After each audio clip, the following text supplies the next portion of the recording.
जय हिंद साथियों, मैं अपने इस वीडियो में आपका पुनः स्वागत करता हूं। दोस्तों, हम लोग त्रुटि चैप्टर पे बात कर रहे थे और त्रुटि क्या होती है उसके बारे में हमने बात कर ली है। अब दोस्तों हम बात करने वाले हैं कि त्रुटियों की संभावनाएं क्या होती है। देखिए, त्रुटि में पहले ये समझ लीजिए, अगर आप त्रुटि का वीडियो नहीं देखे हैं तो पहले उस वीडियो को देख लेंगे, तब इसको देखेंगे तो ज़्यादा बेटर आपको समझ में आ जाएगा।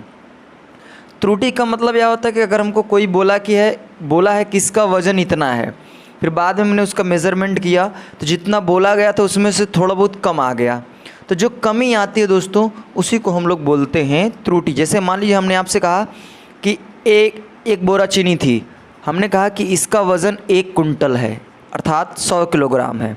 हमने बाद में उसका मेज़रमेंट किया, पता चला 99 केजी मिला, 99 किलोग्राम, अर्थात आपने बोला 100 और मिला मुझे 99, अर्थात 1 किलोग्राम का घपला, अर्थात कह सकते हैं कि कमी हुई।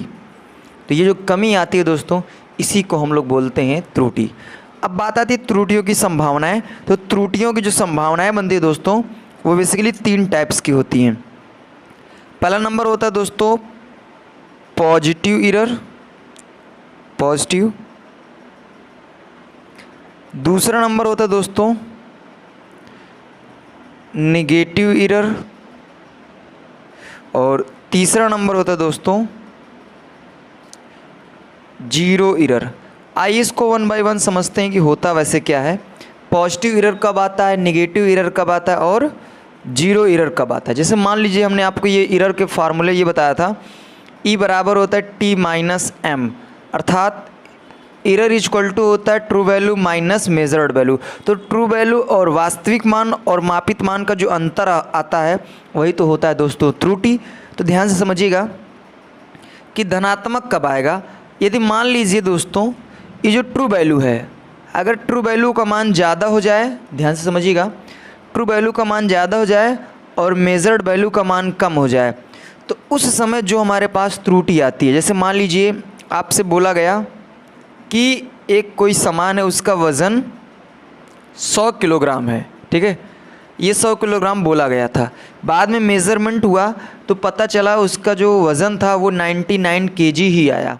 तो इसका मतलब देखिए, जो ट्रू वैल्यू थी उसमें बोला गया 100, लेकिन मापित वैल्यू में कम आया, अर्थात ट्रू वैल्यू ज़्यादा हो और मेजर्ड वैल्यू कम हो, तो उस दौरान जो एरर आती है दोस्तों उसको हम लोग बोलते हैं दोस्तों पॉजिटिव एरर। जैसे मैं आपको कहूँ तो यहाँ पर रखेंगे error equal to true value है 100 माइनस मेजर्ड वैल्यू है 99, तो आप घटाएंगे तो यहाँ पे हो जाएगा +1 केजी, यानी +1 केजी का क्या है, कमी आ रहा है। तो ये हुआ। उसी तरह दोस्तों अब निगेटिव एरर में क्या होगा, इसी का जस्ट अपोजिट। ये तो पॉजिटिव एरर की बात हुई। निगेटिव एरर में क्या होगा कि हम ट्रू वैल्यू यदि कम हो जाए और मेजर्ड वैल्यू क्या हो जाए, ज़्यादा हो जाए। यदि उल्टा ऐसा हो जाता है तो उस दौरान अगर मान लीजिए हमने आपसे कहा 100 और मेज़र करने के बाद 101 मिला, अर्थात कहने का मतलब यह हुआ कि एरर इक्वल टू हो जाएगा 100 माइनस 101, घटाने पे -1 केजी। तो यहाँ पे अगर मेजर्ड वैल्यू ज़्यादा आ गई है तो इसका मतलब वो माइनस में आएगा, और माइनस में आ रहा है तो इसका मतलब माइनस, यानी नेगेटिव एरर उसको हम लोग बोलते हैं। तो देखिए दोस्तों, अगर ट्रू वैल्यू ज़्यादा है मेजर्ड वैल्यू कम है तो उस समय आपका पॉजिटिव एरर आएगा। ट्रू वैल्यू कम है मेजर्ड वैल्यू ज़्यादा है तो उस समय आपका नेगेटिव एरर आएगा।